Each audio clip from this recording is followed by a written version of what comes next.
একটি ২০ বছরের সুন্দরী মেয়ে বিয়ে করে ৬০ বছরের কোটিপতি বুড়োকে, কিন্তু মেয়েটি নিজের ইচ্ছাতেই লোকটাকে বিয়ে করেনি। এর পেছনে রয়েছে এক কঠিন মাস্টার প্ল্যান।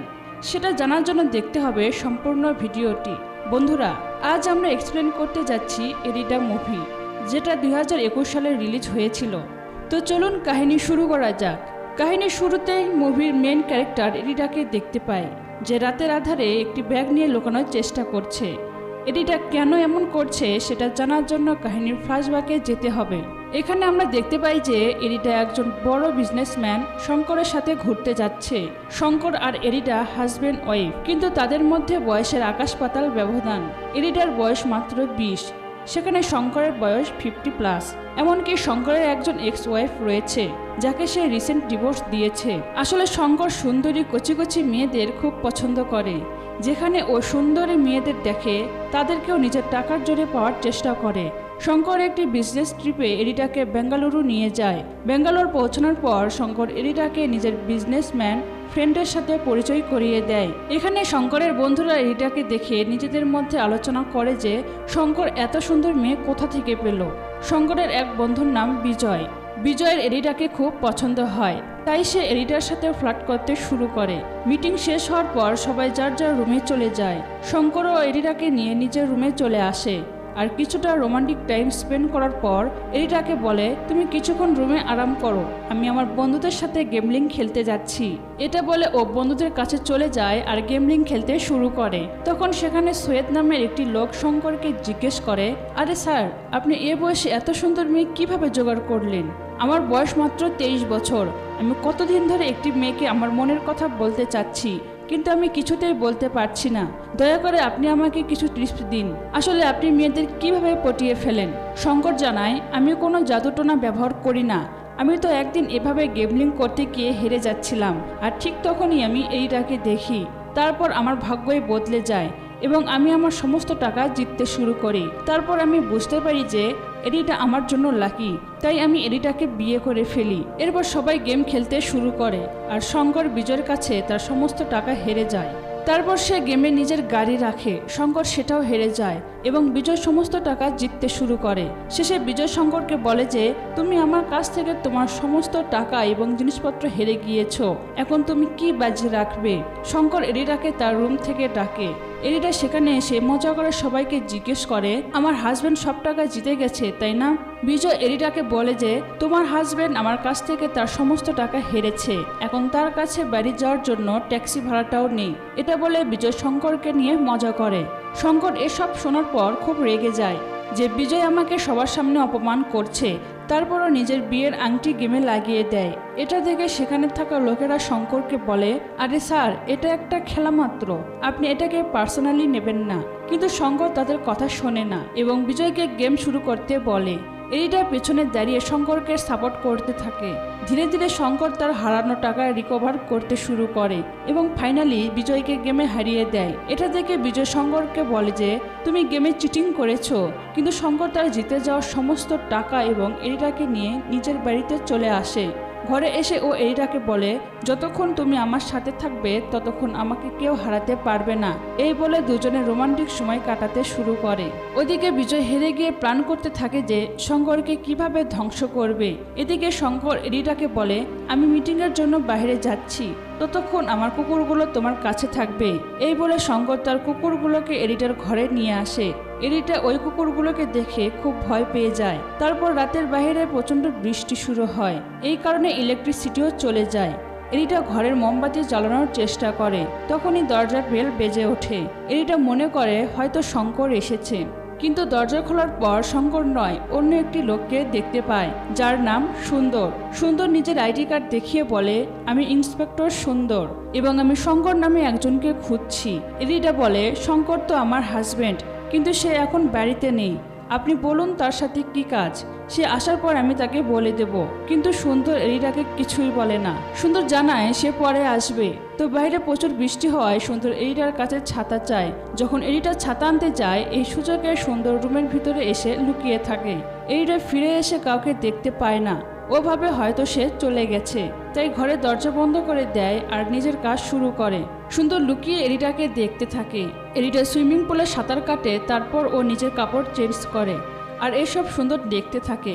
হঠাৎ এরিটার মনে হলো যে কেউ তাকে লুকিয়ে দেখছে, কিন্তু যখন ও পিছনে ফিরে তাকায় তখন ও কাউকে দেখতে পায় না।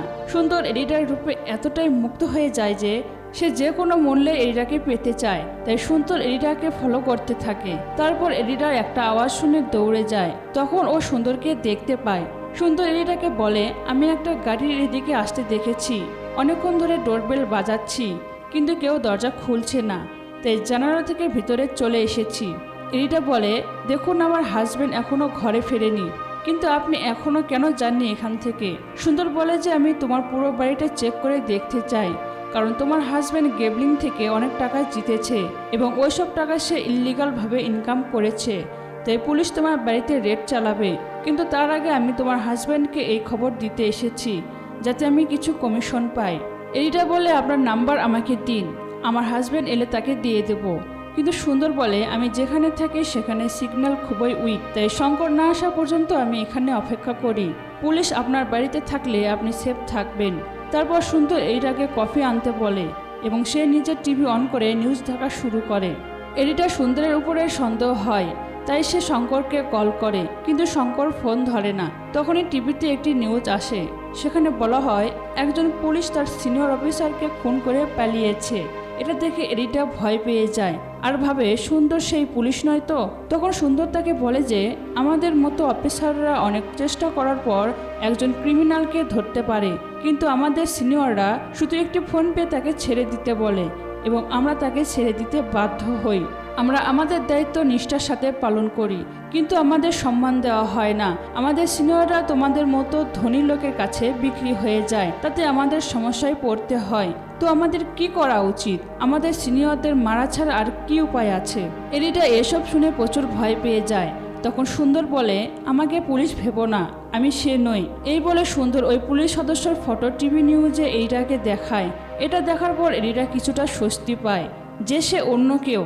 সুন্দর এরিটাকে বলে, আমি তোমাকে আমার মনের সব কথা বলছি, কিন্তু তুমি তোমার সম্পর্কে কিছুই বলনি। আমার মনে হয় তুমি তোমার জীবনে অসুখী, আর অসুখী হবেই না কেন? তোমার বয়স মাত্র 20 বছর, এত সুন্দরী তুমি, আর তোমার সাথে ওই 60 বছরের লোকটাকে মানাই বলো? তার সাথে থাকতে তোমার নিশ্চয়ই অনেক কষ্ট হচ্ছে, তাই না ম্যাডাম? সুন্দরের কথা বলার সাথে সাথে এরিটা নিজের কাহিনী মনে করতে থাকে আর এখান থেকে কাহিনী চলে যায় ফ্ল্যাশব্যাকে। আসলে এরিটার পরিবার খুবই দরিদ্র এবং এরিটার বাবা শঙ্করের কাছ থেকে অনেক টাকা ধার নিয়েছিল, যে টাকা তিনি শোধ করতে পারেননি। তার পরিবর্তে শঙ্কর এরিটাকে তার বাবার কাছ থেকে নিয়ে যায়। এরিটার বাবা দরিদ্র হওয়ায় সে কিছুই করতে পারেনি, তাই শঙ্কর এরিটাকে নিয়ে যায়। সে তাকে বিয়েও করে। শঙ্করের লাইফে এরিটা আসার পর থেকে শঙ্কর সব কিছুতেই সাকসেস পেতে থাকে। তারপর শঙ্কর চিন্তিত হয়ে পড়ে যে এইটা যেন অন্য কারণ না হয়।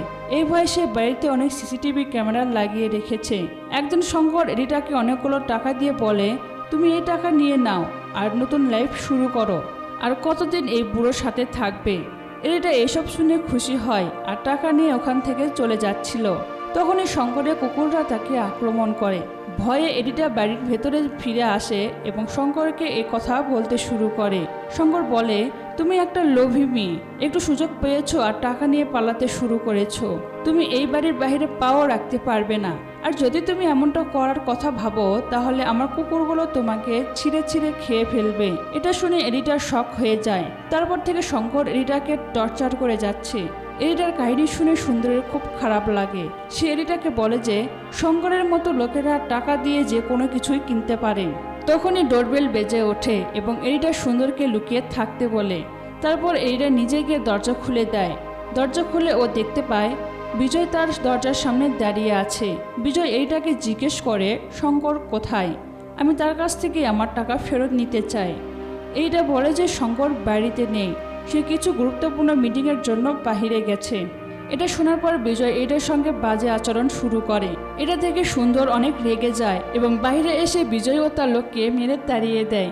এই কারণে এইটা সুন্দরের প্রতি ভালো লাগা জন্মাতে শুরু করে। ও সুন্দরের খুব কাছাকাছি চলে আসে। সুন্দর জিজ্ঞেস করে, তুমি কি বলতে চাও? এরিটা বলে যে শঙ্করের কাছ থেকে মুক্তি চায়। সুন্দর বলে, তুমি শঙ্করের গেমলিংয়ের জেতা তার সমস্ত টাকা নিয়ে তাকে মেরে ফেলো, তারপরে তুমি মুক্ত হয়ে যাবে। তবে এরিটা বলে যে আমি মুক্তি চাই ঠিকই, কিন্তু আমি কারো জীবন নিতে পারবো না। এরিটা বলে, একটা কাজ করি, শঙ্কর আসার আগে ওর লকার থেকে সব টাকা নিয়ে আমরা অনেক দূরে চলে যাই, তুমি কি আমার সাথে থাকবে? শঙ্কর তাতে রাজি হয়ে যায়। অন্যদিকে আমরা দেখি যে শঙ্কর যে ক্লাব থেকে টাকা জিতেছিল সেই ক্লাবে পুলিশ গিয়ে রেড চালায়। পুলিশ জানতে পারে এখানে গেমলিং হয়েছে আর শঙ্কর নামে এক লোক সব টাকায় জিতে নেয়। তারপর পুলিশেরা শঙ্করকে খুঁজতে থাকে। এদিকে এরিটা সুন্দরকে শঙ্করের লকার দেখায় যেখানে সে টাকা রাখে এবং বলে যে ওই লকারের পাসওয়ার্ড এর মাত্র 3টি সংখ্যা জানে, আর শেষ ডিজিটটা কত সেটা শুধু শঙ্করই জানে। যদি আমরা এই লকারটি খুলতে পারি তাহলে সমস্ত টাকা আমাদের হয়ে যাবে। তবে এটি খোলার জন্য আমাদের হাতে 3বার সুযোগ রয়েছে। চতুর্থবারের মতো লকারটি চিরতরে লক হয়ে যাবে। এরপরে এরিটা এবং সুন্দর লকার খোলার চেষ্টা করে এবং ওদের প্রথম 2টি চেষ্টা ব্যর্থ হয়। তারপর দুজনে অনেক টেনশনে পড়ে যায়। কি করবে তারা কিছুই বুঝতে পারছে না, কারণ এখন লকার খোলার শেষ একটি সুযোগ বাকি রয়েছে। তখন এরিটার মনে পড়ে যে শঙ্কর তাকে বলেছিল যে তার লাকি নাম্বার 9। এরপর পাসওয়ার্ড দেওয়ার সাথে সাথে লকার ওপেন হয়ে যায়। তারা দুজন তো খুব খুশি। তারপর লকারের সমস্ত টাকা একটি ব্যাগে ঢোকায়। এরিটা বলে, এখন এই টাকা দিয়ে আমরা দুজন একসঙ্গে একটি ভালো লাইফ কাটাবো। তখন সুন্দর বলে, আমরা দুজনে না, শুধু আমি একাই। এরিটা বলে, তুমি কি আমার সাথে মজা করছো? সুন্দর বলে, না, আমি কোনো মজা করছি না, আমি শুধু আমার ডিউটি করেছি। আমি এই টাকা আমার ডিপার্টমেন্টকে দেব। তারপর আমার ডিপার্টমেন্টের লোক শঙ্করকে গ্রেপ্তার করবে আর তুমি শঙ্করের টর্চার থেকে মুক্তি পাবে এবং সব ঠিক হয়ে যাবে।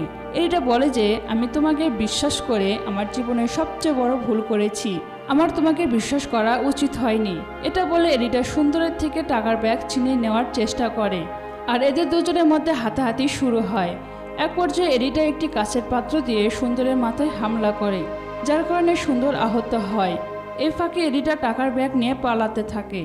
আর এই সিন আমরা মুভির শুরুতেই দেখেছিলাম। সুন্দর এরিটাকে তাড়া করতে থাকে। এরিটা ঘরে লুকিয়ে শঙ্করকে কল করে সবকিছু জানিয়ে দেয়। এরই মধ্যে সুন্দর এরিটাকে খুঁজে পেয়ে যায়। এরিটা দ্রুত একটি রুমে গিয়ে দরজা আটকে রাখে। সুন্দর দরজা ভাঙার চেষ্টা করে। ঠিক তখনই কিছু পুলিশ অফিসার শঙ্করের বাড়িতে এসে হর্ন বাজাতে থাকে। এরিটা হর্নের আওয়াজ শুনে দরজা খোলার চেষ্টা করে, কিন্তু সুন্দর তাকে সেটা করতে দেয় না। সুন্দর পিছন থেকে এসে এরিটার মুখ বন্ধ করে রাখে। এদিকে পুলিশ সদস্যরা বুঝতে পারে যে বাড়িতে কেউ নেই, তাই তারা চলে যায় এবং এরিটা বুঝতে পারে এই সুন্দর কোনো পুলিশ নয়, বরং ও এক বাটপার। সুন্দর এরিটাকে বলে যে আমি তোমাকে প্রথমবার যখন ক্লাবে দেখেছিলাম তখন আমি তোমাকে নিজের করে পেতে চেয়েছিলাম, আজ সুযোগ পেয়েছি। এটা বলে সে এরিটাকে রেপ করে। এরিটা কিছুই করতে পারে না। এখান থেকে সিন কাট হয় এবং আমরা দেখি যে পরদিন সকালে ওই বাড়িতে সুন্দরের লাশ পড়ে আছে। এটা থেকে পুলিশ সুন্দরের বিষয়ে খোঁজ নেওয়া শুরু করে। পুলিশ জানতে পারে যে এই লোকটির নাম সুন্দর এবং সে এক চোর। চুরি করার জন্য সে ওই সব বাড়িগুলো টার্গেট করে যেখানে কোনো একা মহিলা বা মেয়েরা থাকে। পুলিশ এই বিষয়ে শঙ্করের এক্স ওয়াইফের সাথে কথা বলে। তারপর আমরা জানতে পারি যে শঙ্করের মৃত্যু হয়েছে। আসলে সুন্দর যখন ওই বাড়িতে এরিটার সাথে ছিল তখন শঙ্কর সেখানে এসেছিল এবং তাদের দুজনের মধ্যে প্রচুর মারামারি হয় এবং তারা দুজনে একে অপরকে ছুরি দিয়ে হত্যা করে। তাই পুলিশ শঙ্করের এক্স ওয়াইফকে গেমলিং থেকে জেতা টাকা এবং এরিটার সম্পর্কে জিজ্ঞাসা করে। শঙ্করের এক্স ওয়াইফ বলে যে এরিটার সম্পর্কে আমি কিছুই জানি না, আর সেই টাকা কোথায় আছে সেটাও আমি জানি না। শঙ্কর আর আমার অনেক আগে ডিভোর্স হয়ে গেছে। এটা বলে শঙ্করের এক্স ওয়াইফ চলে যায়। তারপর শঙ্করের ডেড বডির কাছে অনেক মানুষের ভিড় হয়। তখন আমরা ওখানে এরিটাকে ভিড়ের মধ্যে দাঁড়িয়ে থেকে হাসতে দেখি। আর এখানেই কাহিনীর আসল টুইস্ট প্রকাশ হয়। আসলে এরিটা ধনী লোকদের তার প্রেমের জালে ফাঁসিয়ে তাদের বিয়ে করে, আর এভাবে সে শঙ্করকে নিজের জালে ফাঁসায়। শঙ্কর ভাগ্যের মতো জিনিসগুলো বেশি বিশ্বাস করত, তাই সে ভাবে যে এরিটা তার জন্য লাকি, তাই সে এরিটার প্রেমে পড়ে যায়। তারপর শঙ্কর এরিটাকে ব্যাঙ্গালোরের গেমলিংয়ের ইনভাইট করে। এরিটা শঙ্করকে প্রপোজ করে যে যদি তুমি জেতার টাকার 30% আমাকে দাও তবে আমি তোমার সাথে যাব। শঙ্করও তাতে রাজি হয়ে যায়। তারপর ব্যাঙ্গালোর গিয়ে শঙ্কর সবার সাথে পরিচয় করিয়ে দেয় যে এরিটা তার ওয়াইফ। আর গেমলিংয়ের সকল টাকা জিতে যায়। বাড়িতে এসে যখন এডিটা শঙ্করের কাছে তার 30% টাকা চায়, তো শঙ্কর বলে যে তার মাথায় এখন অনেক ঋণ আছে, প্রথমে সে ওই ঋণের টাকা শোধ করবে, তারপর এডিটাকে টাকা দেবে। কিন্তু এডিটা এটা মেনে নেয় না, ও শঙ্করের সাথে মারামারি শুরু করে। তখন শঙ্কর এডিটাকে বলে যে তুমি আমার পার্টনার নও, তুমি একটা পোশাক কুত্তা। এসব কথা বলে শঙ্কর এডিটাকে অপমান করতে থাকে। এতে এডিটা খুব রেগে যায়, ও শঙ্করকে জানে মেরে ফেলে। আর সুন্দর আসার আগে লাশ লুকিয়ে রেখে সুন্দরের সাথে নর্মাল বিহেভ করে। এছাড়া যখনও জানতে পারে যে সুন্দর কোনো পুলিশ সদস্য নয়, তখনও এডিটার বিহেভ চেঞ্জ হয় না, আর ও সুন্দরের সাথে পালানোর প্ল্যান করে। কিন্তু সুন্দর যখন এডিটার সাথে প্রতারণা করে, তখন ও রেগে যায় এবং সুন্দরকেও মেরে ফেলে। আর এমন একটি সিন তৈরি করে যে শঙ্কর এবং সুন্দর একে অপরকে হত্যা করেছে। তারপরে এডিটা ওখান থেকে সমস্ত টাকা নিয়ে পুলিশের হাত থেকে পালিয়ে যায়। মুভির শেষ সিনে আমরা এডিটাকে অন্য একজন ধনী বৃদ্ধের সাথে দেখতে পাই, কারণ এডিটা তার সাথেও প্রেমের নাটক শুরু করেছে। সে এ ব্যাপারে চালু মেয়ে। আর এর সাথে আমাদের আজকের কাহিনী শেষ হয়ে যায়। আবারও কথা হবে পরবর্তী কোনো মজাদার কাহিনী নিয়ে। ভিডিও ভালো লাগলে লাইক করুন, আর আপনি যদি এরকম ভিডিও দেখতে পছন্দ করেন তাহলে চ্যানেলটি সাবস্ক্রাইব করতে ভুলবেন না। Good bye.